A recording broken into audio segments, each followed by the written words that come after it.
Okay, so there's some things I want to talk to you about your essay first when you go to do it. One of the things you're doing in this essay is you're combining first person, second person, and third person. So first person is you, right? I mean, is I, but it's you should be in there, right, as a narrative argument. Third person is, you know, what your subject's about. Second person is you, and you are directly writing to someone. Betsy DeVos, President Trump, Rex Tillerson, it doesn't matter. So in your essay, you should be addressing that person. You shouldn't say, Betsy DeVos believes this, right? You should say, you, comma, Betsy DeVos, believe this. Does that make sense? Because you're writing, I mean, essentially this is an essay, but it will turn into a letter, and I will be reading it almost like a letter. When you write to your friends, like on Gmail or whatever, you don't go, like my best friend's Michelle. Michelle Griss, how's it going? Oh my gosh, she's been married for years. Michelle Butera, how's it going? Right? You don't do that. So make sure you use the second person, but also use it appropriately. Don't just say you.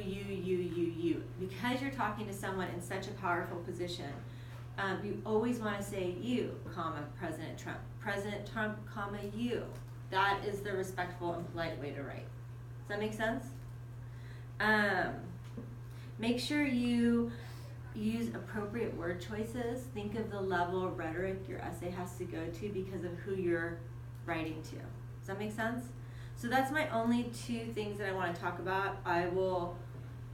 Here's another one. Don't address the assignment.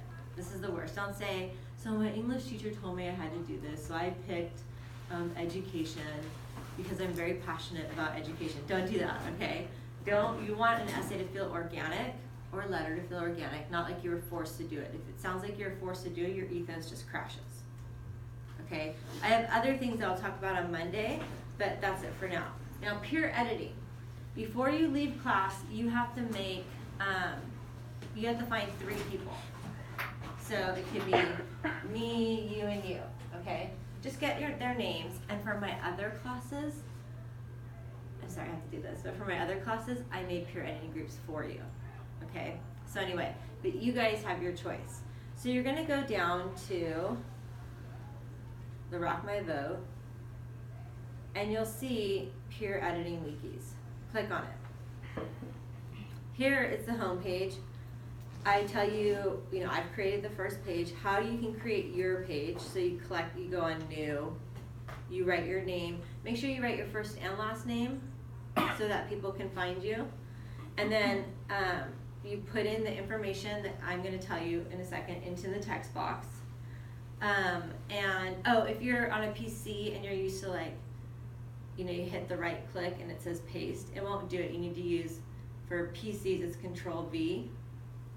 For Macs it's Command V. Okay, so just so you know that, because I've had people text me it's not doing it. And this is how you can view other wiki pages and edit. Okay, step 1, upload these parts of your essay minimum, okay? Intended audience, and these can be broken up into sections. Intended audience, your thesis, bringing us up to date, in-class article summary, 2 supporting summaries. That's all I want. Please make sure you label the different parts. Also, you must have in-text citations. You can, of course, upload an entire essay, but if you do this, make sure you leave a note for your peers saying this is my entire essay, okay? So what's left is obviously the refutation, introduction, conclusion. I'm not worried about right now. Okay, so you have to, your essay has to be uploaded by tonight at midnight, by midnight, okay? And that's worth 30 points for just uploading your essay. Step 2, you have made your own peer editing groups, or if you're my other classes, I've given you peer editing groups. You're gonna go to your peer's wiki page, hit edit, and then go crazy with your editing. So you can see it here. If I wanted to edit this, I could just hit edit. And it's the same for your page.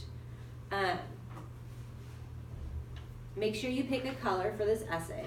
So our entire essay is due tonight? No, just those parts, and it's a first draft. And remember, it's not going to be a perfect draft, right?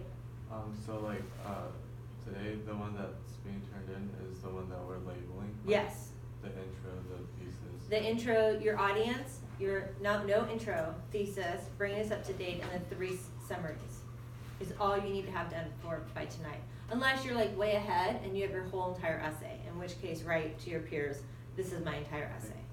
The 3 summaries are for like the article that we chose, right? One from in class and 2 on your own. Okay.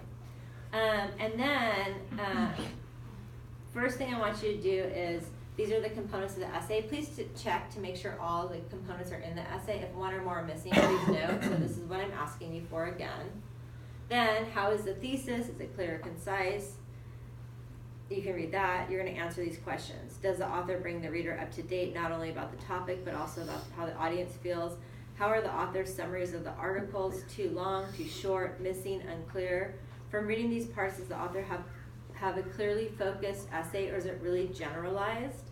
In essence, do the summaries support the thesis? Is the author's essay persuasive, not just informative? This will be apparent in the thesis, and especially in the 2 supporting article summaries. Who is the intended audience? Is it clear and appropriate and formal? And your audience should go in and out of your essay, by the way, right? You should periodically bring your audience into the conversation. For the rough draft, do we have to have the audience coming in and out of the essay? You should try. Okay. Look for citations. Note every place an in-text citation is missing, and then give 2 more suggestions to help improve this essay. Make sure your name as the editor is mentioned. You can, of course, write comments inside the essay, but you must make sure you answer the above questions in a detailed manner. Peer edits must be completed by Sunday at midnight. And that's worth 60 points, 30 points each, because you do 2 people. So you have 48 hours to peer edit 2 people's essays. Okay? Finally, step 3, you're going to go back to your wiki page and look at your peers' comments, look at what they wrote. Please write a minimum 1 paragraph response to their critiques, focusing on how you will fix these errors, and then please make sure you do it in black font. And then this must be done by Monday at midnight, and this is worth 15 points. Does that make sense? Okay, so just remember all the directions are on peer editing wikis. If by some chance you open it, this has happened before, where someone has messed up and you'll see someone's essay on the front page. Text me immediately, because I can go in and fix that right away. Does that make sense? Okay, here's an excellent, I put up an excellent example of peer editing. Note the student had, for some people decided they want 3 peer editors, some even 4. They're like, I want as many people to look at my essay as possible. I only require you to have 2. This person was one of the people who wanted to have 3, so just note you don't have to do that. But here's an example of what theirs looked like.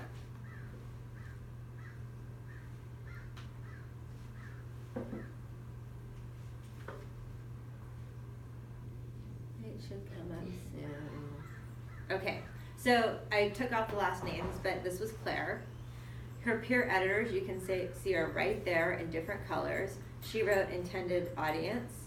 Her thesis, they wrote in text, like I think it's too broad, whatever, bringing us up to date. You can see that they wrote comments inside, hanging quotes.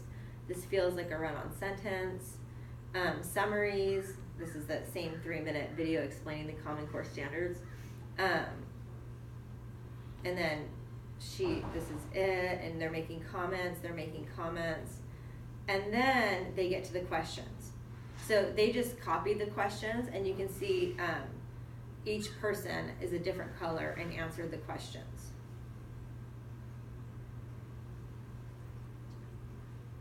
Okay, and then her response was this. This is perfect.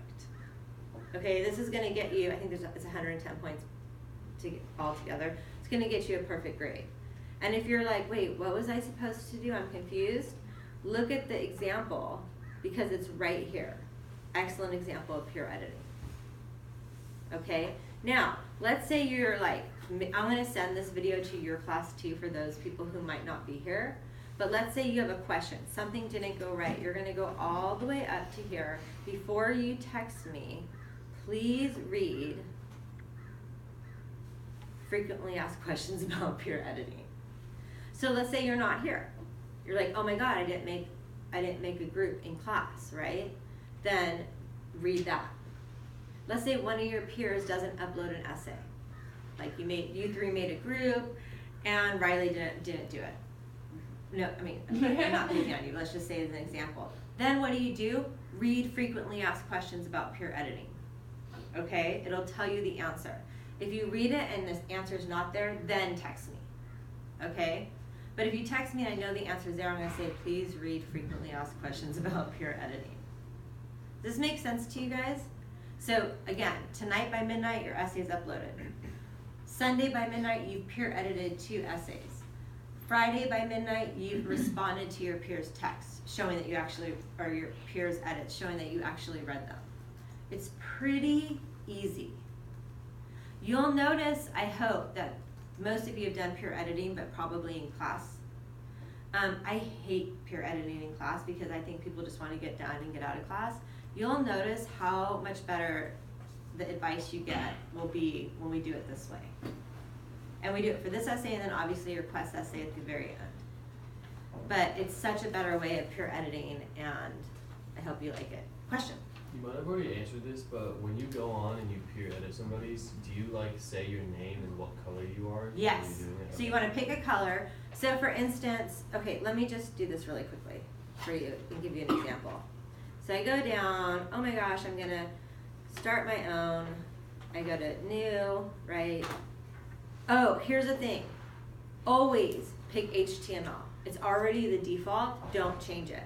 Get rid of new, I'm gonna write Courtney Brogno. I'm gonna create a page. Let's see what, there's nothing I have. So, oh, oops, there we go. Okay, so let's say that's my essay. You press save. And then Courtney Brogno part 2 comes in. Another Courtney in class and goes, oh, I have to edit Courtney's essay. You go to map.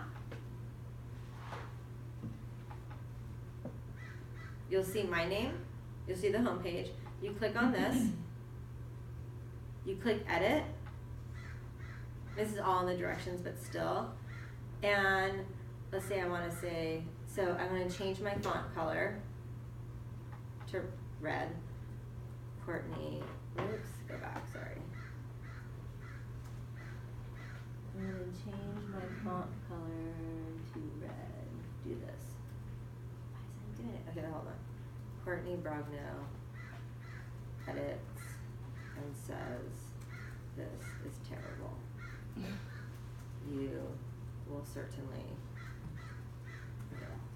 Okay, so we'll just do this. That actually might be easier for some of you guys.